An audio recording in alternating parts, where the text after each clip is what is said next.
ተመልካቾቻችን የመሰሾው ነው መሰሾው በአባይ ቲቪና በመሰሾው ዩቲዩብ ቻናል የሚተላለፍ የምሽት የመዝናኛ ፕሮግራም ነው። የመጀመሪያው ፕሮግራማችን እንግዳ ፕሮግራም ነው። ዛሬ በጣም አሪፍ ወጣት እንግዳ ጋብዣላችኋለሁ። አብርሃም ፋንቱ ይባላል። በጣም በማህበራዊ ሚዲያ በጣም ተወዳጅና ተደናቂ የሆነ ፖድካስት አዘጋጅና አቅራቢ ነው። የአላይቭ ፖድካስት አዘጋጅና አቅራቢ ነው። ደግሞም ራስን የማሳደግ ክህሎት ስልጠና ለተለያዩ ወጣቶች ይሰጣል። በቅርቡም ደግሞ አዳዲስ የማህበራዊ ሚዲያ ስራዎችን ለመስራት በዝግጅት ላይ ይገኛል። በስራውና በማህበራዊ ሚዲያ ላናገረው የመሰሾው እንግዳ አድርጌዋለሁ። እስቲ ለአብርሃም እንኳን ደህና መጣህ። እንኳን ደህና ጠበቅህ።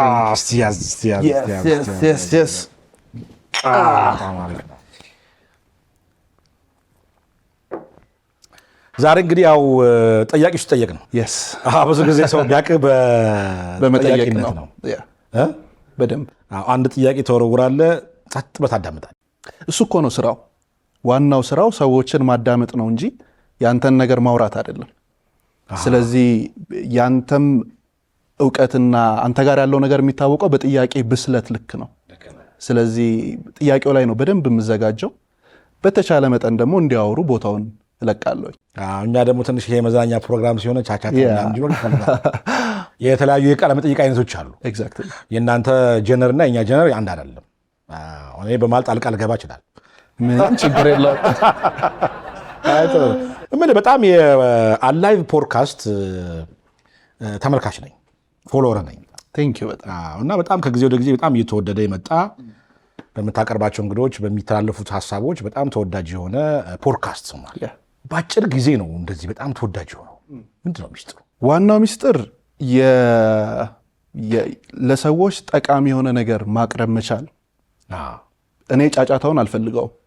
በተቻለ መጠን ሰዎች ገብተው የሚማሩበት ራሳቸውን ብቻ ከህይወታቸው የሆነ ነገር እንዲቀይሩ ማድረግ ነው ዋናው የኔ ትኩረትና ብዙ ሰው ደግሞ ይፈልጋል እንደዚህ አይነት ነገር። አቀራረብህ ነው የሚወስነው። በተቻለ መጠን ሰዎች ጋር እንዲቀርብና ሰዎችን ልብ እንዲገዛ አድርጌ ነው ማዘጋጀው። የሚመጡትም እንግዶች ነፃ ሆነው ምንም አይነት ገደብ ሳይኖራቸው ራሳቸውን ሆነው በተቻለ መጠን ራሳቸው እንዲሆኑ ነው የምፈቅድላቸው። ራሳቸውን ሆነው ሀሳባቸውን አስተላልፈው የመጡበትን ነገር ሼር አድርገው ያልፋሉና ሰዎችም ከጊዜ ወደ ጊዜ በደንብ እየተቀበሉት መጥተዋል። ሁለተኛው ነገር ኮንሲስታንሲ ነው። በሳምንት 2 ነው የምናቀርበው። እንግዳ ማግኘት እንግዲህ አንተ ታውቀዋለህ፣ በጣም ከባድ ነው። ግን ለእኔ ስራዬ ነው፣ ወድጄው ነው የምሰራው። ስለዚህ ኔትወርኩ አለኝ፣ ሰው አለ፣ ደግሞ አለ ሰው። የምር ከፈለግን ኢትዮጵያ ውስጥ በጣም ብዙ የበሰሉ የሚያውቁ የተማረ ሰው አላጣንም። በጣም ብዙ የተማረ ሰው አለ። ያንን ግን ፈልፍሎ የማግኘት ስራ ነው። ከላይ ከሆነ የምንሄደው ከላይ ነው የምናገኛቸው። ግን ዲፕ ዳውን በደንብ ገብተን ማን ናቸው ምንድነው የሰሩት የሚለውን ነገር በደንብ እያንዳንዱን ነገር ገብተን ካየን እነዛን ሰዎች እናገኛቸዋለን። እና ኮንሲስታንትሊ ያንን ነገር ስለቀጠል ነው ውጤታማ ነው ብዬ አስባለሁ። አሁን አንተ እንግዲህ ያው ከዓመት በላይ ሆኗል እና በጣም ብዙ ሰዎች አናግረሃል። ከ50 በላይ ሰዎች አናግረሃል። እንደው የተለየ ያገኘው ተሞክሮና ጌን ያረከው ነገር አለ? ለምሳሌ ከፖድካስት በፊትና አሁን ፖስት 1 ዓመት አዘጋጅተህ ደግሞ ያለው አብርሃም አንድ አይደለም። ምን ተሞክሮ አገኘህ? እስቲ ምን ተምታል? በዋናነት ራሴ ላይ ያየሁት ነገር ከጀጅመንት ከፍርድ ነፃ እየሆንኩኝ መጥቻለሁ። መሴኮ እንደዚህ አይነት ሰው ነው፣ መሴኮ እንደዚህ ነው። በፊት እንደዚህ አይነት ሀሳብ ነበረ። አሁን ከዛ ነገር ኮምፕሊትሊ እየጸዳሁኝ ነውና ኦኬ፣ ሁሉም ሰው ለካ በውስጡ የያዘው ነገር አለ። ሁሉም ሰው መረታ ይፈልጋሉ።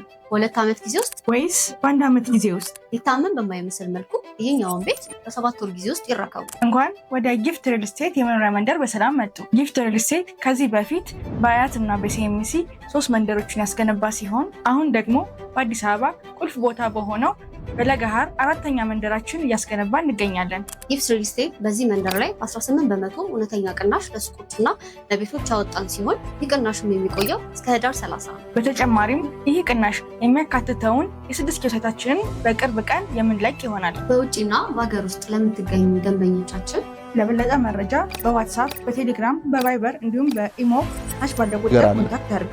ሁሉም ሰው መደመጥ ይፈልጋል። ሁሉም ሰው ውስጡ የያዘው የሆነ ነገር አለ። እንደገና መበረታታት ይፈልጋል። እንደገና ያንን ሰው ማን ነው ምንድን ነው እንዲታወቅልህ አትፈልግም? መሴ ማን ነው በጥሩ ነገር ሰው ያንን ነገር ሰው መሰማት ይፈልጋልና በተቻለ መጠን እኔ ላይ እየጨመረልኝ የመጣው ከፍርድ ነፃ ነው። ከጀጅመንት አሁን ላይ ነፃ እየሆንኩኝ መጥቻለሁ። አንደኛ ነገር። ሁለተኛ ነገር ደግሞ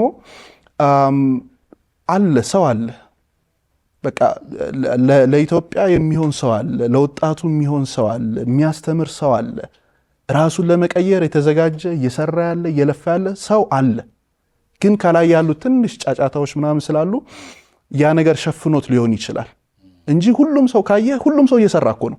ሁሉም ሰው እየሮጠ ነው፣ እየለፋ ነው፣ ምን ላስተካክል ምን ልቀይር ምናምን እያለ ነው። እና ለነዛ ሰዎች መድረስ መቻል፣ የሆነ ነገር ሼር ማድረግ መቻል በጣም ትልቅ ፕሪቪሌጅ ነው። እንደገና ደግሞ የሚመጡት እንግዶች ከእያንዳንዱ የምትማረው ነገር አለ። አስበው 19 ዓመት ቢዝነስ ላይ ቆየ ሰው መጥቶ በ2 ሰዓት ልምዱን፣ ኪሳራውን፣ ትርፉን፣ ውድቀቱን ሲያጋራህ ምን ያህል ፕሪቪሌጅ ነው ይሄ? ማን ነው ይሄን ነገር የሚያገኘው? ኢትዮጵያውያን ላይክ ያጣነው ነገር የመረጃ ተደራሽነት ነው እንጂ አለ፣ አቅሙ አለ። ያንን ነገር እኛ እየሰራን ያለ ነው አውጥተን ማሳየት ነው። ስለዚህ በጣም ጥሩ ትምህርት አግኝተበታል። ለራስም ለስብዕናው ለምናምን ለራስን ለማሳደግ ብዙ ነገር አግኝተበታል። በጣም አሪፍ ነው። አሁን ስለ አንተ ፖድካስት ሳጠና አንድ ምስጢር ሰማሁ። ይሄንን ፖድካስት በተለያዩ ቋንቋዎች የመጀመር ጉዳይ አለ። ማን ነገረህ? አይደበቅም ይሳል። እሱ ነገር እንዴት ነው? አሁን ኦልሬዲ ጨርሰናል። በቅርብ ጊዜ ውስጥ በ10 ቋንቋ አንድ ቪዲዮ በ10 ቋንቋ ለብዙ ሰዎች እንዲደርስ ነው። ምክንያቱም መረጃ ነው አይደለ? አሁን በአሁኑ ሰዓት ፓወር ያለው ነገር ሰዎች እኮ መረጃ ስለሌላቸው ነው ወደኋላ የሚቀሩትም ቀድመው የሚገኙትም። ስለዚህ ቋንቋ ምክንያት መሆን የለበትም። ያንን ነገር የተለያዩ የኤአይ ቱሎችን እንጠቀማለን፣ ሰውኛ ነገር እንጠቀማለን፣ ሰዎችን እናሳትፋለን። በ10 ቋንቋዎች በቅርቡ እንመጣለን። አሁን ለጊዜው በ2 ቋንቋዎች ይጀመራል። ከዛ በኋላ ግን እያለ እያደገ ይሄዳል። ስለዚህ ያው ይሄ ጠይም አብርሃም በተለያየ ቋንቋዎች ይናገራል። በኦሮሞኛ ይናገራል፣ በትግርኛ ይናገራል፣ በእንግሊዝኛ ይናገራል፣ በሶማሊኛ ይናገራል። ቴክኖሎጂ እኮ የሰጠን ነገር አንዱ ትልቁ ነገር ይሄ ነው። ኤአይ ሰውን ይተካል ይባላል አይደለ? ኤአይ ሰውን አይደለም የሚተካው። ኤአይ የሚጠቀም ሰው ነው ሰውን የሚተካው። አጠቃቀሙ ነው። ስለዚህ መሰያውን እዚህ ጋር የሚገርም ሾው እያቀረብክ ነው። አስበው ይሄ ሾው በ10 ቋንቋ በሀገር ውስጥም ኢንተርናሽናል ቋንቋዎችን ቢደርስ አንድ ፈረንሳዊ ቁጭ ብሎ ያንተን ሾው በራሱ ቋንቋ ቢያዳምጠው፣ አስበው ሀገራችንን ባህል በደንብ ነው የምናስተላልፈው። ማዝናናት የምንችለውን ነገር እኛ ውስጥ ያለውን ነገር በሙሉ ማውጣት እንችላለን። ቋንቋ መገደብ መቻል የለበትም። ቴክኖሎጂ ያመጣልን አንደኛው ነገር እሱ ነው እና እዛ ላይ እየሰራን ነው። በቅርቡ እንግዲህ ላውንች እናደርጋለን። ከናንተ ሞክሮ ተወስጂ ያው መሴሾንም በ10 ቋንቋ ያው መሰለ መስሎ በእንግሊዝኛ የሚያወራል፣ በተለያዩ የብሔር ብሔረሰቦች ቋንቋ ያወራል። ኤግዛክትሊ በጣም ደስ ይላል። አይ መቼም ይሄን ፖድካስት ለማሳደግ በጣም ብዙ ጥረት እያደረክ አንድ ደግሞ የሆነ አላይቭ ሰሚት አለ ይባላል። የሆነ ትልቅ ጉባኤ አለ መሰለኝ። ምንድን ነው እሱ ነገር? ምንድን ነው አሁን ላይ ሰው ስልኩ ላይ ነው ያለው፣ ስልካችን ላይ ነው አብዛኞቻችን ያለ ነው እና እውቀትም የምናገኘው የምንሄደውም ብዙ ነገር ኮንሱም እያደረግን ያለ ነው ስልካችን ላይ ባለው ቴክኖሎጂ ነው። ሰውኛ የሆነው ነገር እንዴት ነው የምናመጣው? ኔትወርኩ እንዴት ነው የምናመጣው? አሁን ብዙ ሰው ይጠይቀኛል፣ እንዴት ነው እንግዶቹን የምታገኛቸው? ከየት ነው የምታመጣቸው? ምናምን ይላሉ። መንገድ አለ። ሀገራችን ላይ በጣም ብዙ ሰሚቶች አሉ፣ ግን ሰው አያውቃቸውም እነዛን። አንደኛው ይሄኛው ዋናው ሰሚት ሰዎች ኔትወርክ የሚያደርጉበት፣ እንደገና ሌሎች ሰዎች መጥተው ሀሳባቸውን የሚያጋሩበት። ስቲል እስካሁን እኮ ገና ማን መጥቶ አቀረበ? በጣም ጥቂት ሰው ነው። ኦልሞስት 90 ሰው ነው እስካሁን ድረስ የቀረበው። አስበው 90 ሰው ብቻ ነው ያለው። ብዙ አለ፣ በጣም ብዙ ሰው አለ። ስለዚህ ሰሚቱ ዋናው ነገር ሰዎችን የሚያገናኝ እንደገና ሰዎች መጥተው ልምዳቸውን የሚያካፍሉበት ላይቭ ፖድካስት ይኖራል። ጥያቄያቸውን ተመልካች ለእንግዳው ቀጥታ የሚያቀርብበት በጣም ሰፊ ነው ፕሮግራሙ። እሱም በቅርብ ቀን ይካሄዳል። በቅርብ ቀን ይካሄዳል። በጣም አሪፍ። አሁን አንተ ብዙ ጊዜ ያው ሙሉ ጊዜህን በዚህ በማህበራዊ ሚዲያ ስራ ጊዜ ነው ታሳልፈው። እንደውም ብዙ አካውንቶችን ነው የሚሰራው ይሉኛል። እንግዲህ ወደ 51 አካውንት ሲሉ ሰማሁ። 51 ደረሰ እንዴ? ምንድን ነው የምትሰራው እዛ? ምንድን ነው ያንተ ሚና? ምንድነው አሁን ላይ በጣም ብዙ ፌክ አካውንቶች አሉ። መሴ ባንተ አልተከፈተም እንዴ? አራሙዝ አለ። ከዚህ ከጉርድ በላይ እንደዚህ ያረጉ ፎቶግራፍ ገጭ ያደርጋሉ። መሰረ ገብሮት ማለት አለ። ዩቲዩብም አለ፣ ቲክቶክም አለ። ጥቅም አለው፣ በዛው ልክ ደግሞ ጉዳትም አለው። ሰዎች አንተን ትክክለኛውን አካውንት በየትኛው ነው የሚያገኙት? ቬሪፋይ መሆን መቻል አለበት። ቬሪፋይ የሆኑ አካውንቶች አሉን። ተጨማሪ ደግሞ የተለያየ ኒች መርጠን ደግሞ ለምሳሌ ቢዝነስ ላይ አንድ ሰው መጥቶ ስለ ቢዝነስ ያወራል። ስለ ቢዝነሷ ብቻ የተወሰደችዋን ሀሳብ የቢዝነስ ኒች ያለው አካውንት ላይ እንለቃለን። አንድ ሰው የሚያስቅ ነገር ሊያወራ ይችላል፣ ኢንተርቴን የሚያደርግ ነገር፣ ያንን ደግሞ ኢንተርቴን በሚያደርገው ቻናል ላይ እንለቃለን። ሁሉም በእኔ ስም ነው የተከፈቱት ወይ ደግሞ በአላይቭ ነው የተከፈቱት። ሁሉም ላይ እኛንን የምንለቅባቸው። ሜቢ ከዚህ በኋላ ሊበዛ ይችላል። ዋናዎቹ ግን አካውንቶች ፐርሰናሊ እኔ ቼክ የማደርጋቸው፣ ሌሎቹን ቲሞቼ ናቸው ቼክ የሚያደርጉት የሚሰሩት፣ እዛ ላይ ፖስት የሚደረገው። እኔ ጋር ግን የሚሆነው ቬሪፋይ የሆኑ አካውንቶች እነሱ ላይ የሚለቀቁት ናቸው ትክክለኛ ዋና መረጃዎች። እነዛኞቹ ላይ ግን ኒች ዳውን አድርገን ነው እየሰራን ያለ ነው። እነዚህ 51 አካውንቶች የዩቲዩብ ናቸው? ሁሉም አካውንቶች ላይ አሉ። ሁሉም ላይ ብዛት ነው እየሰራን ያለ ነው አሁን ላይ። ምን መሰለ፣ ዋናው እንደ ስትራቴጂ ነው የምንጠቀምበት። አንተ የምትጠቀመው ጥሩ ነው። ሰው በአንድ አካውንት ብቻ ሊያገኝህ ይችላል ኦፍኮርስ። ነገር ግን ፎሎ ያላደረገህስ፣ የማያይህስ፣ አንተ ጋር የማይደርሰውስ? ስለዚህ አንድ ኮንተንት ነው የምትሰራው፣ ግን 10 አካውንት ቢኖርህ 10ሩም ላይ ቢለቀቅ 10 ታይምስ ነው ፍጥነቱ ሰው ጋር የሚደርሰው። ስለዚህ አንድ ሰው ነው የሚያይህ አንድ አካውንት ከሆነ፣ 10 ግን ከሆነ ሴም ታይም 10 ሰው ያይሃል። 10 እጥፍ ሄደ ማለት ነው። 1000 ከሆነ ይሄኛው የሚያይህ እዛኛው ጋር 10,000 ይሆናል። 100,000 ከሆነ 1 ሚሊዮን ሰው ጋር ይደርሳል። ፍጥነቱ በዛው ልክ ነው እየጨመረ የሚሄደው። ያ ነው ምክንያቱ። ግን በዩቲዩብ ለምሳሌ ተመሳሳይ ኮንተንቶች መልቀቅ ይቻላል እንዴ? ምናልባት ተመሳሳይ ኮንተንት አይደለም የምንለቀው፣ የተለያዩ ኮንተንቶች ናቸው። ነገር ግን ብራንድ ቻናል የሚባል ደግሞ አለ። ብራንድ ቻናሎች ናቸው። የእኛ እንደሆኑ ዩቲዩብ ያውቀዋል፣ ኮፒራይት አይዘውም። ስለዚህ ይፈቅድልናል። የዲጂታል ማርኬቲንግ ስራ ውስጥ ምን ይመስል? ዲጂታል ማርኬቲንግ ላይ በዋናነት እየሰራን ያለ ነው ለቢዝነስ ካምፓኒዎች ነው።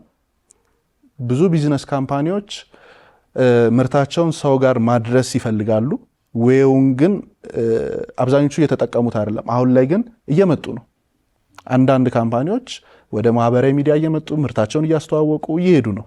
አሁን መቼ እዚህ ጋር አንድ መያዝ ያለብን ነገር ላንተ ሚሆን አለ ሰው፣ ያንተን ምርት የሚገዛ ያንተን ፕሮዳክት የሚገዛ ላንተ ሚሆን አለ ሰው። ግን ብዙ ፎሎወር ስላገኘን ነው የሚመስለን። 1 ሚሊዮን ፎሎወር ኖሮ ነገር ግን ምርትህ የማይሸጥ ከሆነ ምንድነው እንትኑ? ትርጉም የለውም። እንዲሁም ቅርብ ጊዜ አንድ የሰማሁትኝ አንድ የኢንስታግራም ኢንፍሉዌንሰር አለች፣ የውጭ ነው የኛ ሀገር አይደለችም። 3 ሚሊዮን አካባቢ ፎሎወር አላት። አንድ ምርት አወጣች፣ 36 ሰው ነው የገዛት። ታምነኛለህ? ከ3 ሚሊዮን ሰው። ምክንያቱ ምን ሊሆን ይችላል? ፐርሰናል ብራንዷ ላይ አልሰራችም ማለት ነው። ሰው የሚያውቃት በዛ መንገድ አይደለም ማለት ነው።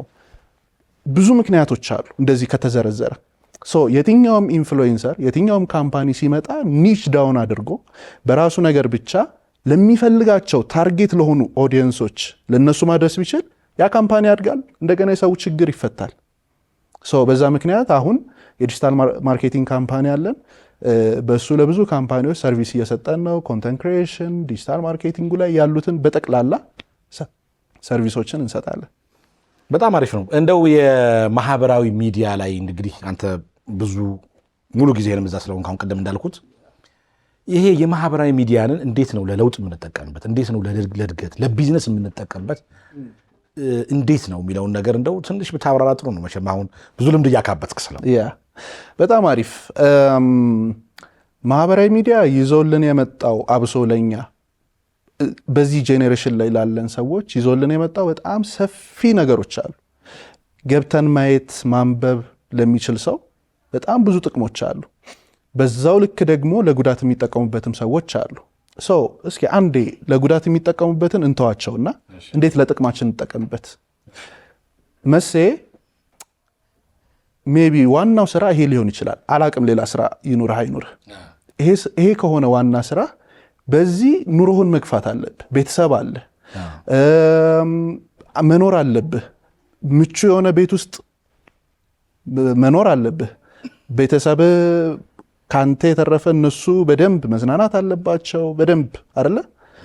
ያንን ለማድረግ ምን ያስፈልጋል? ገንዘብ ያስፈልጋል። ኦፍ ኮርስ ዋይ ናት መሴ የሚል ሱፍ ቢኖርህ፣ መሴ ሱፍ ምን ያህል በቃ አንተ ላይ ያምራል፣ አንተ ላይ ይሄዳል። ፐርሰናል ብራንድህን ገንብተሃል። ሰው የሚገዛው ልብስህን አይደለም፣ አንተን ነው የሚገዛህ። ልክ ነው። ለምን መሴን ያምነዋል። አሁን እኮ እየተሸጠ ያለው እኮ ምርት አይደለም፣ አሁን እየተሸጠ ያለው እምነት ነው። እስኪ ገንዘብ እንመልከት። አሁን አንድ ጊዜ ወጥተን ምን ያህል ነው የምናወጣው? ሄደን የምናጠፋበት ቦታ ምናምናቸው ሰዎች ጋር ነው። ማናምነው ሰው ጋር አናጠፋም፣ አናወጣም። ኮንተንት ክሪኤተሮች፣ ኢንፍሉዌንሰሮች የራሳቸው ምርት ቢኖራቸው ምን ያህል ችግር ሊፈቱ ይችላሉ? ላይክ የራስ ብራንድ ያለው ነገር ቢኖርህ አንደኛው ጥቅም በዚህኛው መንገድ መሄድ ይቻላል። ሁለተኛ ነገር ደግሞ ለእርዳታ አገልግሎት መዋል ይችላል። በጣም ብዙ ሰዎች እየሰሩበት ነው አሁን ላይ። ምክንያቱም አንድ ሰው ተቸግሯል፣ አክሰሱ የለው፣ እንዴት አድርጎ ከዛ ችግር መውጣት እንዳለበት አያውቅም። በዛው ችግር ውስጥ ስትሆን አንድ ሰው ሲርባው የሚያስበው መብላቱን ነው እንጂ ሌላ ነገር አይደለም።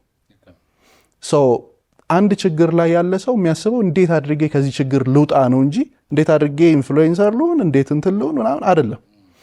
የዛን ሰው ችግር መፍታት የሚቻልበት በጣም ብዙ መንገድ አለ፣ ማህበራዊ ሚዲያን ብቻ በመጠቀም። እያንዳንዱን ነገር ገብተን ካየነው በደንብ በቃ መፍትሄ መስጠት ይችላል። ልጨምርልህ፣ ሰዎች ማህበራዊ ሚዲያን እየተጠቀሙ ሚሊዮነር እየሆኑ ነው በጣም በቅርብ ጊዜ ውስጥ። ይሄንን 100% እርግጠኛ ሆኜ ነው የማወራው። በጣም በቅርብ ጊዜ ውስጥ 2 ዓመት 3 ዓመት 18 19 ዓመት ልጆች ሚሊዮነሮች ይመጣሉ። ለምን? እንዴት አድርገው ማህበራዊ ሚዲያን መጠቀም እንዳለባቸው እየተማሩ ነው። በጣም ብዙ ልጆች ትምህርታቸውን በደንብ ይማራሉ። አሁን ዩኒቨርሲቲ ላይ አሉ፣ አሁን እኛ ጋር የሚማሩ አሉ። ዩኒቨርሲቲ ላይ ይማራሉ። ከቤተሰብ ብር አይጠብቁም፣ ሚልኩ አሉ ለቤተሰባቸው እየሰሩ በማህበራዊ ሚዲያ እየሰሩ። ምንድነው የሚሰሩት?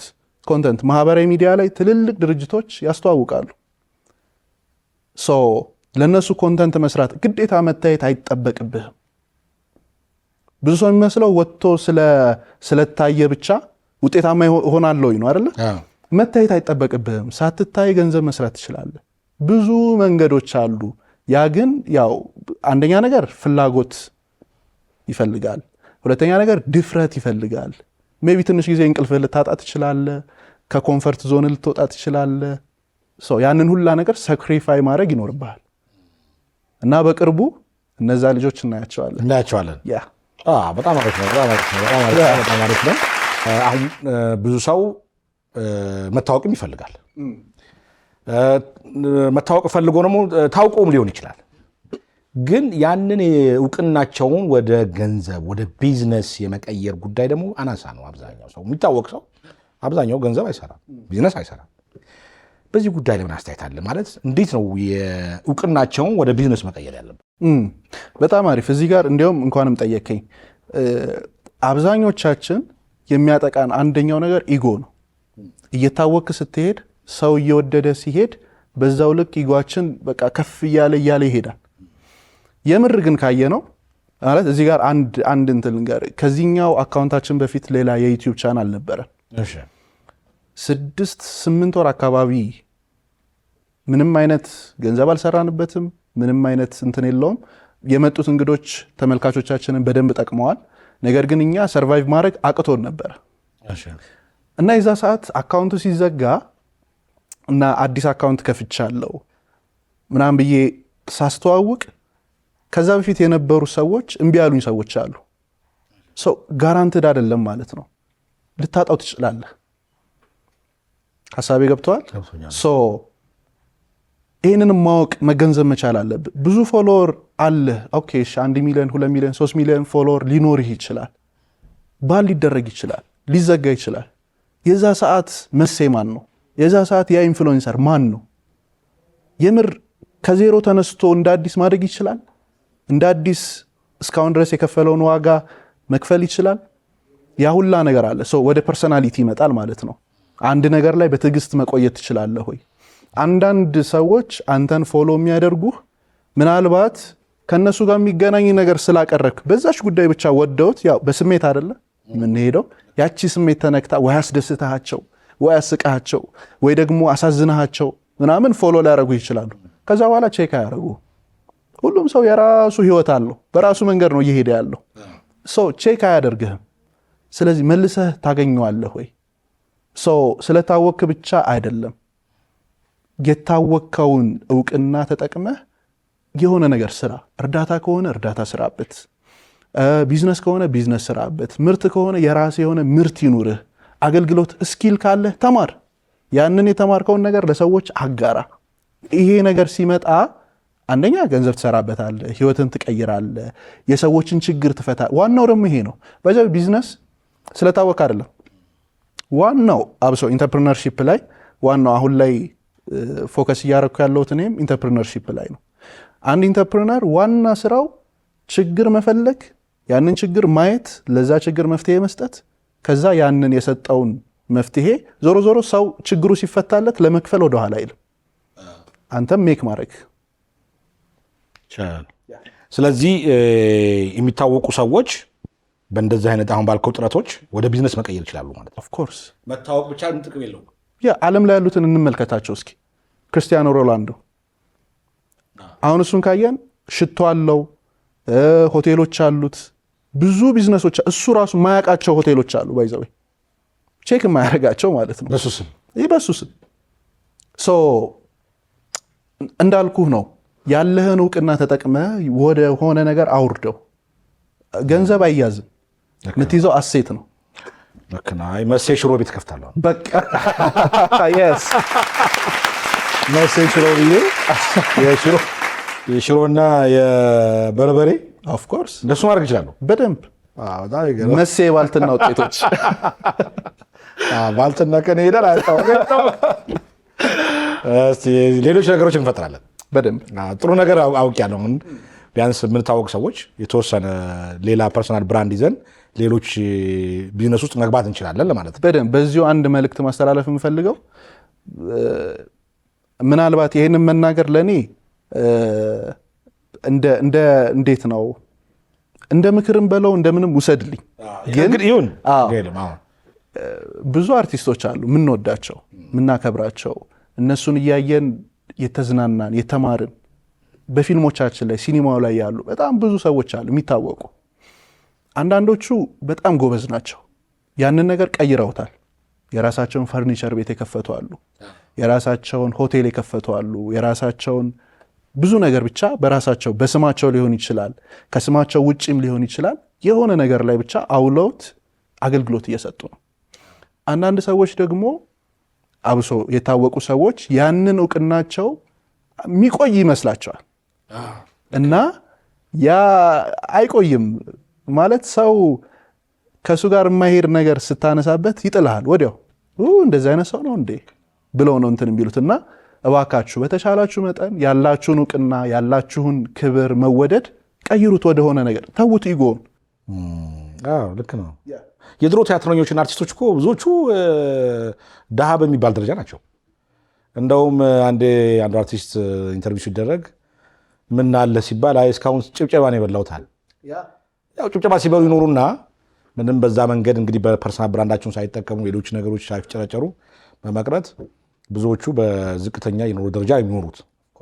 ስለዚህ ይሄ አሁን ሶሻል ሚዲያውም የፈጠረው ነገር ስላለ ይሄን ተጠቅመው አሁን ያለው አርቲስትም ታዋቂ ሰዎችም የራሳቸውን ፐርሰናል ብራንድ ተጠቅመው የተለያዩ ቢዝነሶች መስራት አለባቸው። በደንብ ካልሆነ ፎቶ ነው ትርፍህ። ፎቶ ነው ስሙ እንግዲህ። ግን ደግሞ አሁን ለእኔ እዚህ አሁን ያለውን ማህበረሰብ ስመለከት በጣም ብዙ ሰው ማህበራዊ ሚዲያ ላይ ተጽዕኖ ነው የሚውለው። ወይ ቲክቶክ ያል፣ ወይ ፌስቡክ ያል፣ ወይ ዩቲዩብ ያል እና ብዙ ሰዎች በዚሁ በሶሻል ሚዲያ ላይ ተጠምደው ነው የሚውሉት። እኔ እንዴት ነው ሰዎች የራሳቸውን ስራ ሰርተው ሜክ አድርገው ኑሯቸውን እየመሩ ነው የሚለው ጥያቄ እኔ አንዳንድ ጊዜ ግራ ይገባኛል። እንደው በዚህ ጉዳይ ምን ሀሳብ ልጠቁም ትችላለህ? ብዙ ሰዎች ጊዜያቸውን ቲክቶክ ላይ ይውላሉ፣ ፌስቡክ ላይ ይውላሉና እንዴት ነው ቀጣው ነገር አንዳንድ ጊዜ ያሰጋኛል። አዎ ማህበራዊ ሚዲያ ጥቅም እንዳለው ሁሉ ኮንሱመር ተቀባይ ብቻ ከሆንን እንዳልከው በጣም ብዙ ጉዳት አለው። ጉዳቱ የጊዜ ብቻ አይደለም። ጊዜህን ይበለዋል፣ አእምሮህን ይበለዋል፣ የትኩረት መጠንህን ይበለዋል። በጣም ብዙ ነገር ይወስድብሃል። ስለዚህ በተሻለ መጠን የምናውቀው እውቀት ካለን ያንን እውቀት ሼር እናድርግ፣ እናውጣ። ምርት ካለን ምርታችንን እናስተዋውቅበት። እኔ እነዚህ ነገሮች የሉኝም ለመማር ነው ለመዝናናት ነው የምፈልገው የምንል ደግሞ ሰዎች መርጠን እንይ። ገባ? መርጦ አይደለም የሚልክልህ። አሁን ፐርሰናላይዝ እየሆነ ነው።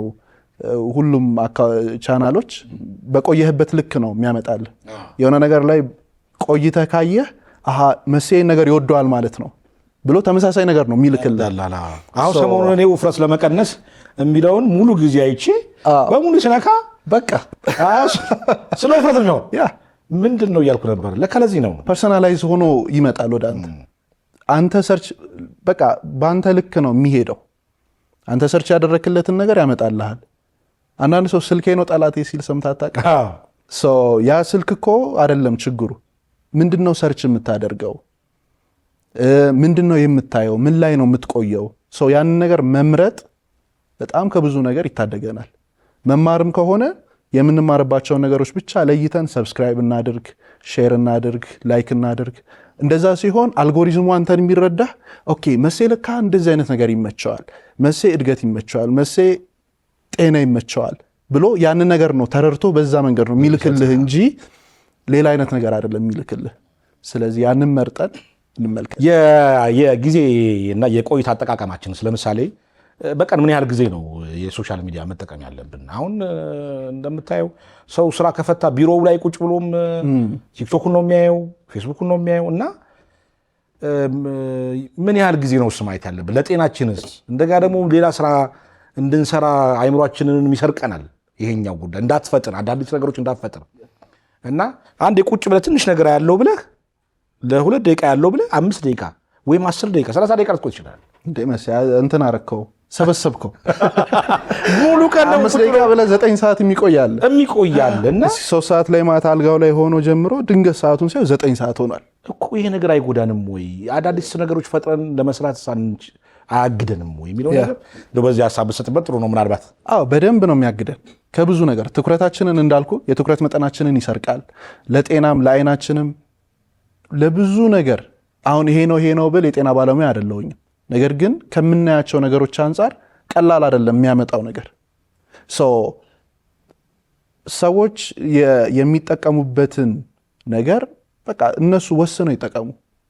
ምክንያቱም በሰጠነው ልክ ነው የሚመልስልን እንጂ ቁጭ ስላልክ ማንም እንትናል። በእርግጥ ኦንላይን ላይ ስራ የሚሰሩ ሰዎች አሉ። አሁን እንዳልኩ ከሰራህበት በጣም ጥሩ፣ በጣም አሪፍ፣ ቀጥልበት። ካልሰራህበት፣ ካልጠቀመህ፣ ካልተማርክበት፣ ኢቭን ካልተዝናናህበት እያጀዘበህ የምትውል ከሆነ ያ ትክክል አይደለም። እኔ ወደ ሱስ ተቀይሯል የሚል እምነት አለኝ። በደንብ ብዙ ሰው የማህበራዊ ሚዲያ በተለይ የቲክቶክ ሱሰኛ ሆኗል። ኦፍኮርስ ዶፓሚን አይደለ? የዶፓሚን መጠናችን ነው ከፍ እያለ የሚሄደውና እንዴት ነው አሁን ይሄ ሁላችንም የዶፓሚን ሆርሞን አለና ያቺ ዶፓሚን ምንድነው የምታደርገን? የደስታ ሆርሞን ነች። የሆነ ነገር ስታይ ሪዋርድ ነው ያ። ስለዚህ አእምሯችን ምን የሚል መልእክት ይልካል? የተሻለ ነገር አለ፣ ከዚህ እኮ አሁንም ስክሮል ስታደርግ ከዚህም እኮ የተሻለ አለ እየተባለ ስክሮል እያደረግን እንውላለንና አይጠግብም አእምሯችን ለምዷል ደግሞ በጣም ሱስ ሲሆን መጠኑ ከፍ እያለ ዶዙ ከፍ እያለ ይሄዳልና የሆነ ሰዓት ላይ ስልክህን ስከፍትም ምንም ሴንስ አይሰጥህ ትተዋለህ። ስለዚህ ከቲክቶክ ሱስ ወደ ስራ ሱስ ብንሻገር ኦፍ ኮርስ አይደል እንዴ? ልናስብበት ጥሩ ነው። እንደው ጠመርኩህ በዚህ በማህበራዊ ሚዲያ ወሬ እና ትንሽ ወደ ግል ህይወት ስምጣ እስቲ። እሺ ስታይ ሳይ በጣም አቋምህ በጣም የሞዴል አቋም ነው። ቴንክ ዩ በጣም ብዙ ጊዜ እዛ ፖድካስት ላይም ቲሸርት ለብሰህ ሳይ በጣም ጥሩ ቦዲ ቢልደር ነው ማለት በደንብ የስፖርት አቋም ነው ያለው። እሰራለሁ። አቋም ደስ ይላል። አመሰግናለሁ። ከዛ አንጻር እንደው ስሰማም በጣም ብዙ ጊዜ ስፖርት ትሰራለህ። ያናው ዘይቤ ምናምን ዘመናዊ ለማድረግ ምጥር አይነት ሰው ነው። እንዴት ነው አኗኗር አመጋገብህ ለምሳሌ በጥንቃቄ እንደሆነም አንዳንድ ነገሮች እሰማለሁ ስለአንተ ስጠይቅና በወጣትነት እንደዚህ አተኩረህ ወደ ኳሊቲ ላይፍ ሄድክበት ምክንያት ምንድን ነው? ብዙ ሰዎች ወደ ኳሊቲ ላይፍ የሚመጡት እንግዲህ ከ40 በኋላ ምናምን ነው። አሁን አንተ እንግዲህ ምናልባት ወደ 20ዎቹ መጨረሻ አካባቢ ስገምትህ ትክክል ነኝ አይደል? ስለዚህ በወጣትነት ዘመን እንደዚህ አትኩረህ በኳሊቲ ላይፍ ለመኖር የምታደርገው ጥረት እንዴት ነው? ትርፉ ይበልጣል። ለምን መሰለህ ይህንን የምልህ በጣም ከብዙ ሰዎች ጋር ተገናኝተናል። በጣም ብዙ ሰው ገንዘብ ይሰራል፣ እውቅና አለው፣ ቤተሰብ መስርቷል። ግን ያንን ሁላ ነገር አድርጎ እቺ ስኳር እኮ ይልሃል። በጣም ነው የሚያሳዝነው። እቺ ግፊት እኮ ይልሃል። እና እዚህ ጋር ሆኜ ከዚህ በኋላ ያለውን አብርሃምን እስለዋለሁ። እንደዛ ማለት አልፈልግም። ስለዚህ ከወዲሁ መጠንቀቁ አይሻልም? እንደገና አሁን ትንሽ ኤክስፔንሲቭ እየሆነ መጥቷል ጤና። ምክንያቱም አዌርነሱ እየመጣ ነው። ስለ ጂሞች ሰው እያወቀ ነው። ስለ ጤናማ አመጋገብ ብዙ ኒውትሪሽኒስት እየመጡ ሀሳባቸውን ሼር እያደረጉ ነው። ጤናማ ሆኖ መኖር የምር ካሰብንበት በጣም ርካሽ ነው። ጤናማ ሆኖ መኖር ሰው የሚበላውን ነው የሚመስለው። ባይዘዌ የምትበላውን ነው የምትመስለው። ስለዚህ በደንብ የሚያምር ሰውነት ካለ ስትራመድ ትንፋሽህ በትክክለኛው መንገድ የምተነፍስ ከሆነ ጥንካሬህ እያንዳንዱን የዕለት ተዕለት እንቅስቃሴያችንን ስናደርግ ጠንካራ ሆነ ያንን ነገር የምታደርገው ከሆነ አስበው ህይወት ምን ያህል ቀላል እንደሆነ። ፕሮዳክቲቭ ትሆናለህ በዛው ልክ። እና ያንን ነው እኔ የመረጥኩት። የምርጫ ጉዳይ ነው። እኔ ጊዜ አሁን ብዙ ጊዜ ፍርፍር እየበላው ፍርፍር ነው አንድ ሰሞን እንደዚህ ወድናት እያለሁ ፍርፍር እየበላው በቃ የሚንቀሳቀስ ፍርፍር ነው መስለው። ልክ ነው ሰው የሚመስለው የሚበላው ነው። ኤግዛክትሊ ጥሩ ላይ እኮ ነው አሁን በጣም አሁን ማየው የሞካከር ላይ ነው። ስለዚህ የኳሊቲ ላይፍ የወሰንከው ከብዙ ሰዎች ተሞክሮ በመውሰድ ነው። ከብዙ ሰዎች ተሞክሮ በመውሰድ ከራስህም ኤክስፒሪየንስ ገብተዋል። ከዚህ በፊት ትንሽ ጊዜ ሱስ ውስጥ የነበርኩባቸው ጊዜያቶች ነበሩ። ጥቅም የለው ከራስ ኤክስፒሪየንስ ማለት ነው። ኤንድ የሚያምር ሰው ስታይ የሚያምር ስልህ ሰውነቱም አእምሮም የሚናገረው ነገር ያም ጭምር ይማርከኛል። ያንን ሰው ቀርቤ ሳወራው ላይፍ ስታይሉን በደንብ ነው ሼር የሚያደርገኝ እና በቃ ትመኛለህ። ገባህ? ዋይናት ለምንድን ነው እኔስ እንደዛ ማለው ነው። ሳምንት ስንት ቀን ትሰራለህ ስፖርት? 6 ቀን። እውነትን ነው? ያ እሁድ ቀን ታርፈው? እሁድ ብቻ። እሁድ ቤተክርስቲያን። ዋው! በጣም 6 ቀን ስፖርት በጣም ከባድ ነው። እኔ 3 ቀን ነው የምሰራው። በእውነት 3 ቀን ነው በቂ ነው። በቂ ነው። እጨምራለሁ አንድ ካርታ እጭ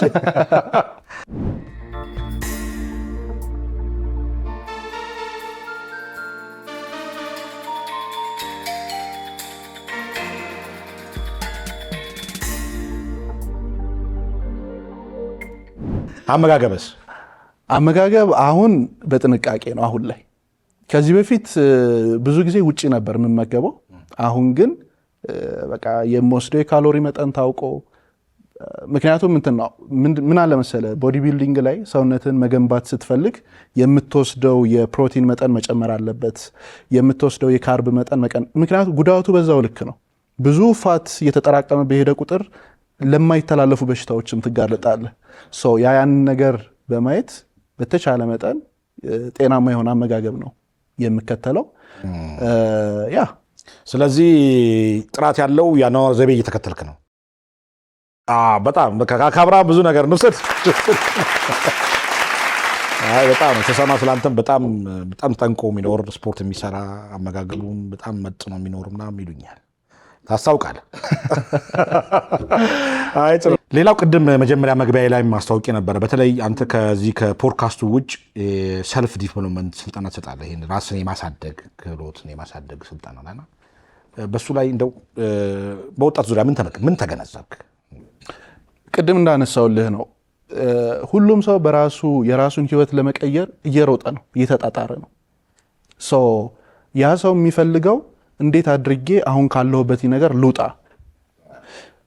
አንዳንድ የማይንድ ሴት ክፍተቶች አሉ። ምክንያቱም ከልጅነታችን ጀምሮ ስናድግ የመጣንበት መንገድ አለ፣ ቤተሰብ ያሳደገን መንገድ አለ፣ ትምህርት ቤት የቀረጸን መንገድ አለ፣ ጓደኞቻችን አሉ፣ እንደገና የምንውልበት ቦታ፣ ከዛ በኋላ ደግሞ ስራ ቦታ ላይ ደግሞ ስንገባ የምናያቸው ሰዎች፣ ከዛ ትልቁ ደግሞ ቴሌቪዥን፣ እንደዚህ አይነት ሚዲያ። ብዙ ሰው ቁጭ ብሎ ሚዲያ ላይ ነው የሚውለው። ሚዲያ ላይ ሲመለከት ምንድን ነው እየወሰደ ያለው? ማንነቱን እየቀረጸ ነው የሚሄደው። ከዛ ማህበራዊ ሚዲያ አለ። ያ ሁላ ነገር ተጠረቃቅሞ መጥቶ ያንተ ፐርሰናሊቲ ይሆናል። የሆነ ሰዓት ላይ ማትናደር ከነበርክ ራስን ተናዳጅ ሆነ ታገኘዋለህ። ኬት መጣ? መማር በጣም የምትወድ የነበርክ ሰው የሆነ ሰዓት ላይ ትምህርት የሚባል ነገር ጠልተ ራስን ታገኘዋለህ። ኬት መጣ? ስራ በጣም የምትወድ ዴዲኬትድ የሆንክ ስራ ላይ ማትደራደር የነበርክ ሰውዬ ስራህን የሆነ ሰዓት ላይ ባይሰራስ ቢቀርስ ብለህ ራስን ታገኘዋለህ። ሰዎች ሲሉ ሰምተህ አታውቅም? እኔ እኮ እንደዚህ አይነት ሰው አልነበርኩኝም። አጋጥሞ አያውቅም? ከየት መጣ ያ? ስለዚህ ራሳችን ላይ መስራት አለብን ማለት ነው። ሁሉም ሰው የሚያየውን የሚመገበውን የምናስገባውን ነው ምን መስለው። ጠንካራም ከሆንን የጥንካሬው የሆነ ምክንያት አለ። ለሁሉም ነገር ምክንያት አለው። አሁን ላይ ውጤቱ ይታይ እንጂ ለትናንትናው ነገር ላትወቀስ ትችላለህ፣ ግን ዛሬ ምንድን ነው የምታደርገው? እነዚህን ሁላ ነገሮች በማየት በተቻለኝ መጠን እኔም ከህይወቴ እንደገና ከብዙ ሰዎች ከወሰድኳቸው ልምዶች፣ ከሰራዋቸው ስራዎች፣ ከብዙ ነገሮች ድምር ውጤት የተለያዩ ስልጠናዎችን ለወጣቶች እሰጣለሁ። አሁን ላይ ሞር ፎከስ እያደረግኩ ያለሁት በቃ ጠንካራ የሆነ ወጣት አስበው እስኪ የ25 ዓመት ልጅ ሰርቶ በራሱ ለፍቶ አምጥቶ ቤተሰቡን መጦር ሲጀምር በፊት ከዛ በላይ ነበር። አሁን የማግኘት ፕሮባቢሊቲው እየሰፋ ነው። ከሰራህ አለ ስራው። ራስ ላይ ከሰራህ ራስ ላይ የሰራኸው ነገር ይከፍልሃል ውጤቱ። ሜቢ ወዲያው ላታገኘው ትችላለህ። ባይ ዘ ወይ ወዲያው ምንም የሚጣፍጥ ነገር የለም አይስክሬም ካልሆነ። እሱም መዘዙ ብዙ ነው። ያንን ነገር በማስተዋል ነው ወደዚህ ስልጠና የገባሁት። እንደው ምናልባት ብዙ ወጣቶች አንተ ጋር ይመጣሉ። አሁን ብዙ ወጣት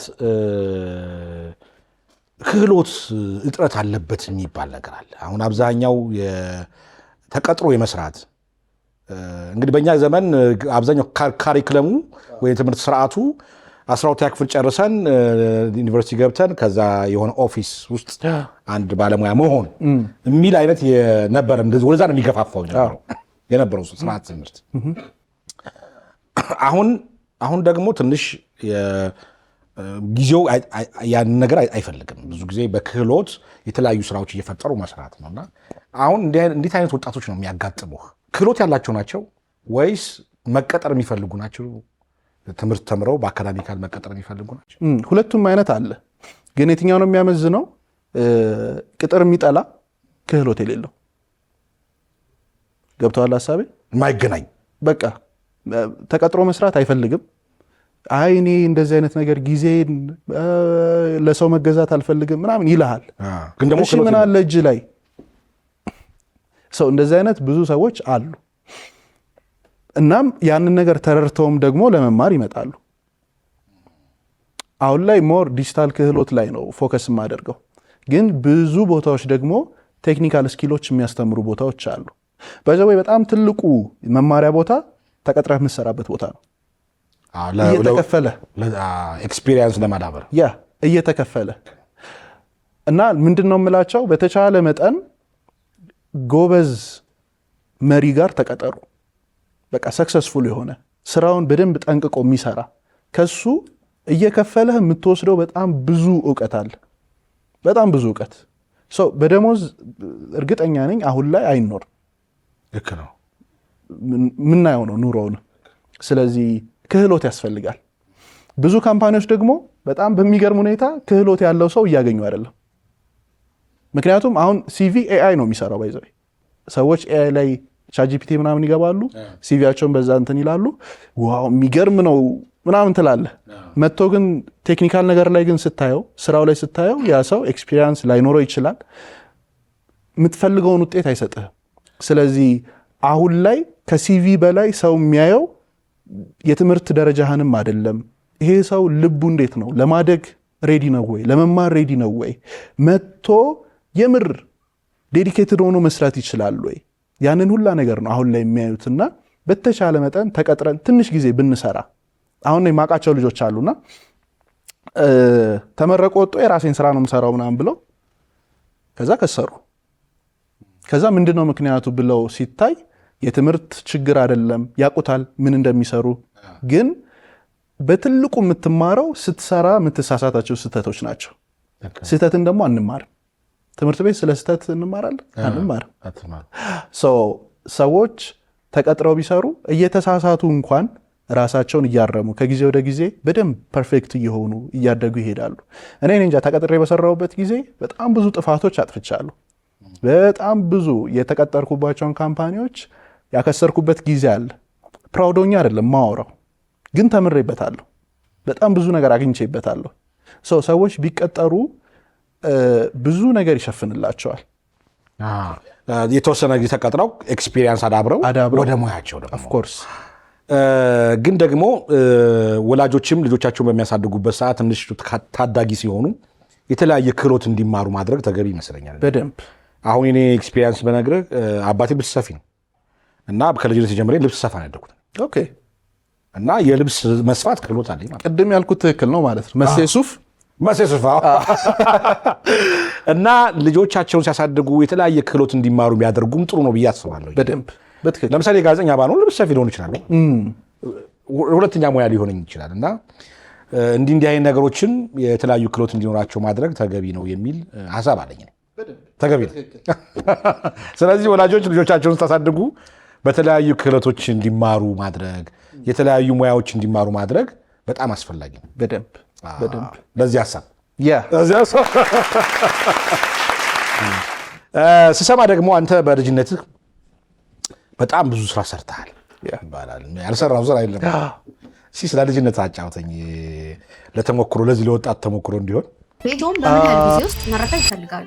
በ2 ዓመት ጊዜ ውስጥ ወይስ በ1 ዓመት ጊዜ ውስጥ? ሊታመን በማይመስል መልኩ ይህኛውን ቤት በ7 ወር ጊዜ ውስጥ ይረከቡ። እንኳን ወደ ጊፍት ሪል ስቴት የመኖሪያ መንደር በሰላም መጡ። ጊፍት ሪል ስቴት ከዚህ በፊት በአያት እና በሲኤምሲ 3 መንደሮችን ያስገነባ ሲሆን አሁን ደግሞ በአዲስ አበባ ቁልፍ ቦታ በሆነው በለገሃር 4ኛ መንደራችን እያስገነባ እንገኛለን። ጊፍት ሪል ስቴት በዚህ መንደር ላይ 18 በመቶ እውነተኛ ቅናሽ ለሱቆችና ለቤቶች ያወጣን ሲሆን ይህ ቅናሽም የሚቆየው እስከ ህዳር 30 ነው። በተጨማሪም ይህ ቅናሽ የሚያካትተውን የ6 ኪሎ ሳይታችንን በቅርብ ቀን የምንለቅ ይሆናል። በውጭና በሀገር ውስጥ ለምትገኙ ደንበኞቻችን ለበለጠ መረጃ በዋትሳፕ፣ በቴሌግራም፣ በቫይበር እንዲሁም በኢሞ ታች ባለው ቁጥር ኮንታክት ያድርጉ። ከየትኛው ልጀምርልህ? በቃ እየተማርኩኝ ታዳጊ ሁነህ የመጀመሪያው ከትምህርት ውጭ የሰራኸው ስራ ምንድን ነው? ጋራጅ ሰርቻለሁ፣ እንጨት ቤት ሰርቻለሁ፣ ብሎኬት ቤት ሰርቻለሁ። የካዝና ስራ ካዝናውን መስራት እሱንም ሰርቻለሁ። ኤንድ ፎቶግራፍ፣ ቴክኒካል ነገር፣ ኤዲቲንግ፣ ሳውንድ ኢንጂነር ሆኜ ኢንጂነር እንኳን አልሆንኩኝም፣ ነገር ግን ሳውንድ ላይ በደንብ ሰርቻለሁኝ። ሚሊተሪ ብቻ ነው ያልገባሁት። ሌሎች ስራዎች በጣም ብዙ ስራዎች አሁን ረስቻቸዋለሁ። ሳንቲም ዝርዝር አሁን ቀርቷል እኮ የለም ሳንቲሙም የለም።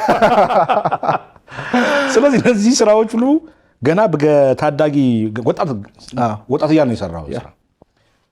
እንዴት ልትሰራው ቻልክ? ማለት አሁን ትምህርት እየተማርክ ወደዛ ስራ እንዴት ገባ? የዛ ሰዓት ላይ በእርግጥ የምውለው ከታላቆቼ ጋር ነበር እና ሰርተው የመጡትን ነገር ይህን ያልሰራው እንደዚህ ያገኘው ምናምን ሲሉ በጣም በቃ ውስጤ የማግኘት ፍላጎት ነበረኝ እና እነሱን ስለምመለከት እሱ እንደዚህ አግኝቶ እኔ ኮችን ነገር እንትን ብላት ምናምን ብዬ በቃ ገንዘብ ይምጣ እንጂ ስራውን እሰራዋለሁ። ሰውን አያስከፋ፣ ፈጣሪን አያሳዝን፣ ገንዘብ ያምጣ፣ ችግር ይፍታ፣ እሰራዋለሁ ያንን ነገር እና ያ ነው ምክንያቱ። ስለዚህ ብዙ ስራዎች በየሰራ በወጣትነት ብዙ ገንዘብ የሚቸግር ሰው አልነበርክም? ያው ለቀን ይኖርሃል። ለቀን ይኖርሃል። ትምህርት ላይ አፌክት ያደርጋል፣ በደንብ ያደርጋል። ነገር ግን ሜንቶር የሚያደርግ ሰው ደግሞ እዚህ ጋር ያስፈልጋል። ያንን ነው ከዚህ በፊት ምን መሰለ፣ ሰዎች ገንዘብ ለማግኘት ይሄዳሉ፣ ገንዘቡን ያገኙታል።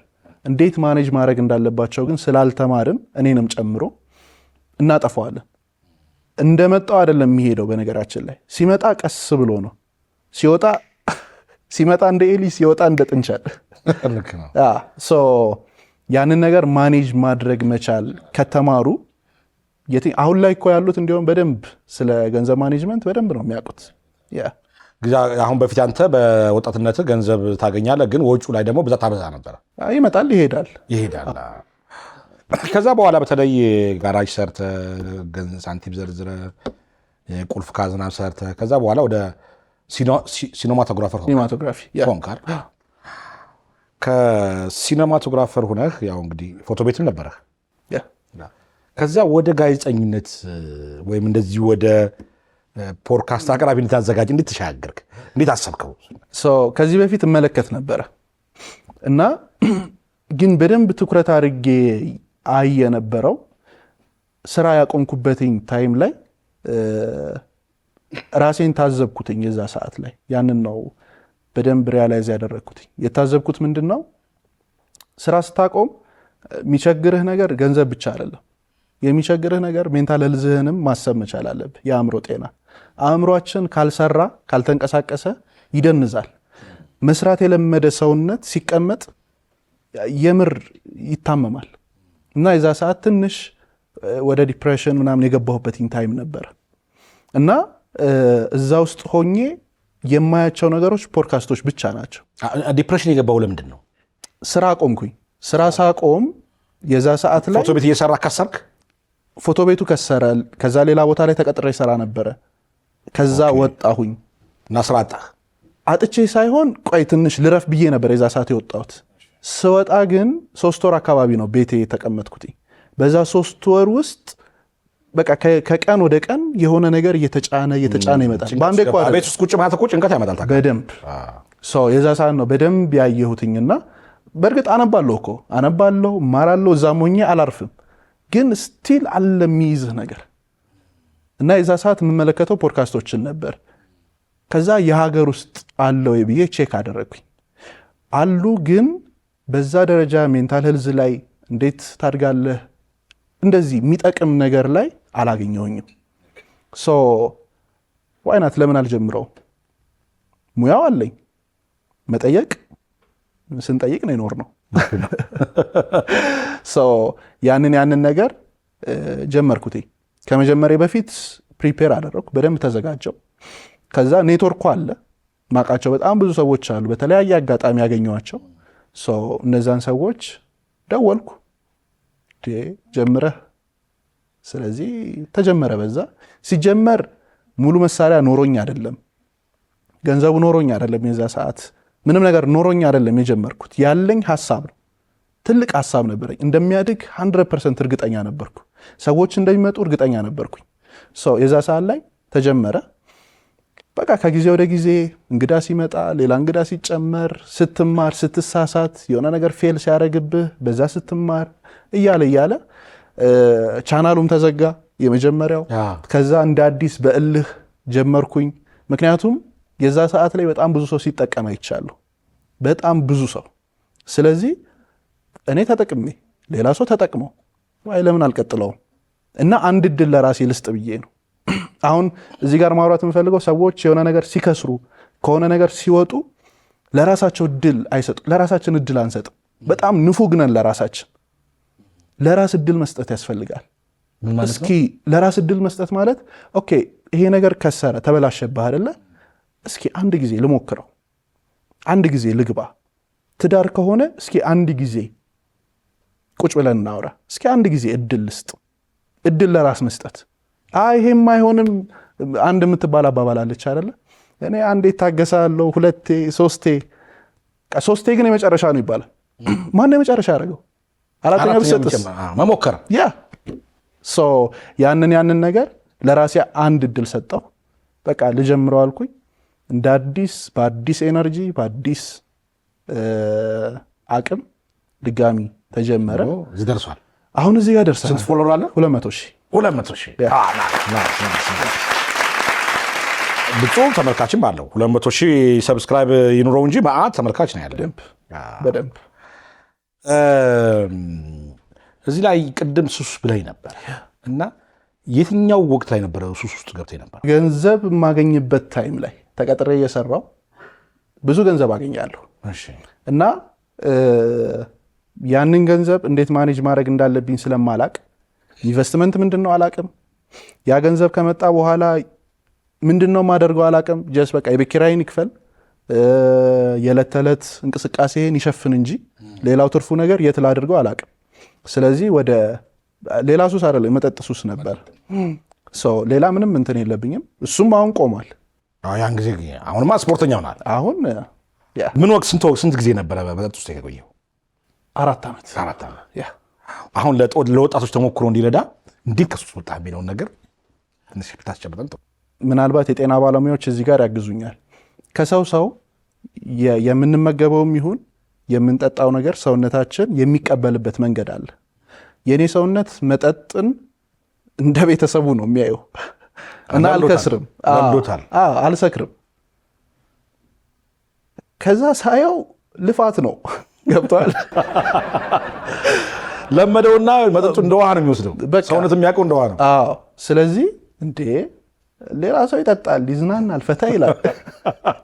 እኔ እዛ ጋ ሆኜ እየጠጣው የማስበው ሌላ ነገር ነው። ችግር አለ ማለት ነው። ሳየው ገንዘብ ይሄዳል። ለምን አላቆመው? ቀላል ነበር አልነበረም። ትንሽ አታግሎኛል፣ 1-2 ሳምንት ምናምን አካባቢ። ከዛ በኋላ ግን በቃ በሌላ ነገር ተካሁት። ያንን ታይም ወሰንክ። በቃ የወሰንክ ሌሊት ታስታውሳታል? በአንድ ቀን አይደለም፣ እነዛ 2 ሳምንታቶች ናቸው። ምንድነው የሆነው? የዛ ታይም ላይ ራሴ ሪፍሌክት ማድረግ ጀመርኩኝ። አሁን ፐርሰናል ዴቨሎፕመንት ላይ ምን አለ መሰለ፣ ሰልፍ ኦዲት የሚባላል። ልክ አሁን ራስን ትገመግማለህ። ልክ እንደ ቢዝነስ ላይ ኦዲት ትደረጋለህ አይደል? ምን ያህል ነው ትርፍህ፣ ምን ያህል ነው ኪሳራ ምናምን፣ እንደዚህ ከገንዘብ ጋር የተገናኘ ልክ እንደዛ ራሴን ኦዲት አረኩት። ሳረገው ጉዴን አየሁትኝና ብዙ ነገር ለካ እየከሰርኩኝ ነው። ከዛ ደግሞ ታስቀምጣለህ ከዚህ በኋላ ምንድን ነው ሊሆን የሚችለው በዚሁ ከቀጠለ። ከባድ ነው እና ሰራሁት። ቀላል አልነበረም። በቃ ጉዴን ተሸከምኩኝና ከራሴ ጋር ተማምነን ወጥተህ ከልክ ከሱ እንደወጣ ወደ ለስራ ሄድከው? ስራዬን እኮ እየሰራሁ ነው። ከዛ በኋላ ጤናማ ኑሮ ቀጠለ ማለት ነው። አለመስከረን ገርሞኛል። አንድ ጓደኛ ነበርና ይጠጣል፣ ወደ ላይ አይወጣም። እዚህ ላይ ወደ ታች ነው። አንዳንዶቹ ደግሞ ማይሸኑም አሉ። ብዙ አይነት ነገር ነው ያለው። ብዙዎቹ ድራፍት ያጠጣሉ እና እየጠጡ የተነሱ ይሸናሉ። ሄዱ እሱ አይሸናም ሰው። ከዛ ምንድነው ዳይፐር አድርጋ ያለው እንደዛ አይነት ነገሮች አሉ ማለት እንደዛ አይነት ይለምዳል። ሰውነታችን ይለምድና አንዳንድ ጊዜም ሰው ላይሸናም ይችላል፣ አንዳንድ ጊዜ ላይሰክርም ይችላል። አዳፕቴሽኑ ነው። ግን በኋላ ጉዳቱ ደግሞ ከፍተኛ ነው፣ በጣም ብዙ። ስለዚህ አንተ የህይወት በጣም አስተማሪ ነው በዚህ ጉዳይ ላይ ራስን መገምገም፣ ራስን ወስኖ ወደ ለውጥ መሄድ ከአብርሃም መማር ይቻላል። ከአባታችን አብርሃም በጣም አሪፍ ቆይታ ነበረን። በጣም ጥሩ ትምህርት ነው የወሰድነው ከአንተ። እንደው በቀጣይ የሶሻል ሚዲያ ኮንተንት ምን መሆን አለበት? እኔ አሁን በሶሻል ሚዲያ ላይ የማየው ነገር ምንም የማይረባን ጉዳይ አጀንዳ አድርገን አንድ ሳምንት ሙሉ በጣም ስንጨቃጨቅበት እንቆያለን እና ምን ያህል ይጠቅማል ሀገር፣ ምን ያህል ለእኛ ለህይወታችን ይጠቅማል የሚለው ነገር አንዳንድ ጊዜ በጣም ይገርመኛል። እና ምን ትታዘባለህ? ምን መሆን አለበት የሶሻል ሚዲያ ኮንተንት የሚለውን ነገር እንደው ትንሽ ምርት ሰተን ብናጠናቀቅ መልካም። አሁን ላይ የማህበራዊ ሚዲያ ኢን ቢሊየንስ በጀት የሚደረግበት ትልቅ ኢንዱስትሪ ነው። ቀላል ኢንዱስትሪ አይደለም። እኔም መወስነውም ነገር አይደለም። እንደዚህ ይሁን ምናምን አይደለም። ግን በቃ የሚመለከት ሰው ይህንን ፕሮግራም የሚያይ ሰው ማህበራዊ ሚዲያውን በተቻለው መጠን እሱን ሊጠቅመው በሚችል መንገድ ማኔጅ ቢያደርገው ቢያስተካክለው። ምክንያቱም በቃ የሚጠቅመን የምናየው ነገር ከሆነ የሚገባው ነገር ከሆነ እኛን የሚገነባን የምናስገባውን ነገር በደንብ ለይተን ብናስገባ ልክ እንደ ምግብ ማለት ነው። ሁለተኛ ነገር ደግሞ ቢዝነሶች ይከስራሉ። አንድ ቢዝነስ የሚከስር ብዙ የኪሳራ መንገዶች አሉት። አንደኛው ግን የሚከስርበት ቢዝነስን ሰው ስለማያውቀው ነው። በቂ የሆነ አዌርነስ የለም። መሴ ማን ነው? ምንድነው የሚሰራው? ምን አገልግሎት ነው የሚሰጠው? የኔን ችግር እንዴት ሊፈታልኝ ይችላል? ያ ሁላ ነገር የለም። ስለዚህ ምርት ካላቸው፣ አገልግሎት ካላቸው፣ የሚያውቁት እውቀት ክህሎት ካላቸው ያንን ነገር አውጥተው ማህበራዊ ሚዲያ ላይ ለሰዎች ሼር ያድርጉት። በዛው ህይወታቸውን ይቀይሩ። ተጨማሪ ገቢ እኮ ነው። አሁን ላይ ገቢ የማይፈልግ የለም። ብዙ ነገር እየጨመረ ነው እየሄደ ያለው። ስለዚህ ያለንን ነገር አውጥተን እንጠቀምበት።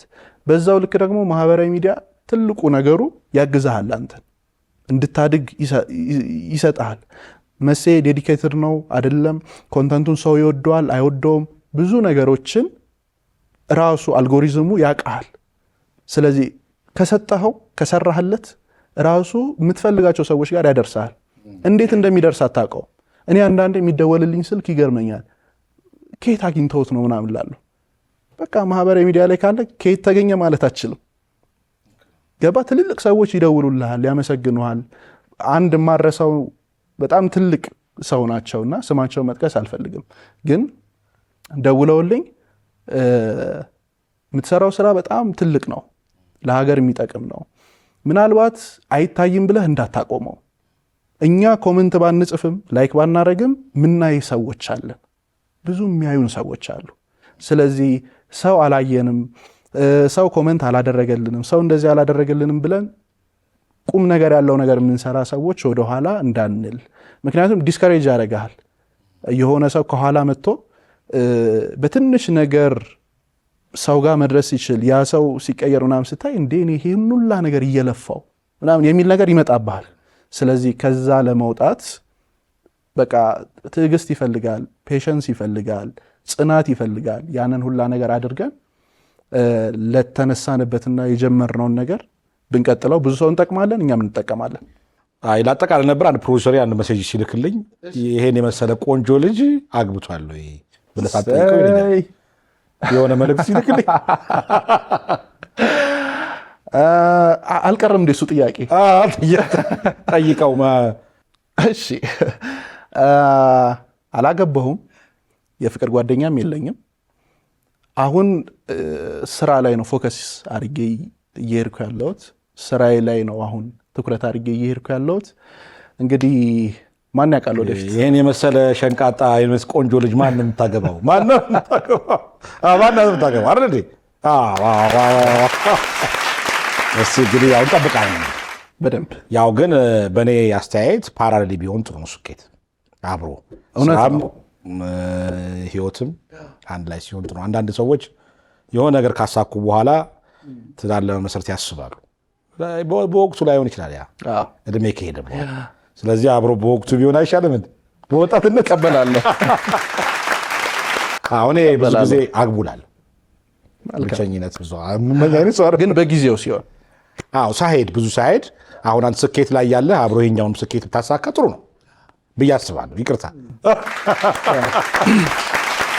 ታንክ ዩ ቬሪ ማች። ምናልባት እንደው ያላነሳው ጥያቄ ወይም በዚሁ ሾው ላይ ማስተላለፍ የምትፈልገው መልእክት ካለ ይሄን እድል ሰጥቼ እንሰናበው። ማመስገን ነው የምፈልገው። እስካሁን ድረስ በእኔ ህይወት ላይ ጉልህ አስተዋጽኦ ያላቸው ሰዎች አሉ። ቤተሰቦቼ፣ የስራ አለቆቼ የነበሩ ጓደኞቼ፣ የሚያውቁኝ ሰዎች፣ በጣም ብዙ ሰው የነሱ ሁሉ ድምር ውጤት ነኝ። የማህበረሰቡ ድምር ውጤት ነኝ። የነሱ ሁሉ ድምር ነው እዚህ ጋር ያደረሰኝ። ስኬታማ ነህ ሆይ? ስኬት እንደ ሰው ነው የሚለያየው። እኔ ግን በቃ ስራዬ ነው ይሄ። ገና ተጀመረ። አሁን እየጀመርን ነው። 200 ሺህ ትናንትና ነው የገባ ነውና ሰዎች አይተውት በቃ አሁንማ ከዚህ በኋላ ምን ትፈልጋለህ ምናምን አሉ። ኦፍኮርስ ለእናንተ ያ ነው ስኬት። እኔ ግን ገና እየጀመርኩኝ ነው። ብዙ ሰው ጋር መድረስ እፈልጋለሁ። የብዙ ሰዎችን ህይወት አትሊስት የሆነ ሰው ህይወት መቀየር እፈልጋለሁኝና እሱ ላይ ነው እየሰራ ያለሁት። ሁሉንም ሰው እጅግ በጣም አድርጌ ነው የማመሰግነው። መሲ አንተም እዚህ ስለጋበዝከኝ በጣም ነው የማመሰግነው። እኔም ለመሰለ በጣም በስራህ ብዙ በምታቀርባቸው እንግዶች ባለህ እርጋታ በጣም አድናቂ ነኝ እና የሚሳካለት ወጣት እንደምትሆን ምንም ጥርጥር የለኝም ሳይና አሁን አናወራህም ጥሩ ነው። አመጋገብ በጣም አሪፍ ነው። ብዙ ወጣቶችን ለማፍራት የምታደርገው ጥረት በጣም የሚበረታታ ስለሆነ አትሊስት ይህን ልጅ ፕሮሞት ማድረግ አለብኝ ብዬ ነው። አመሰግናለሁ። እግዚአብሔር ያክብርልኝ።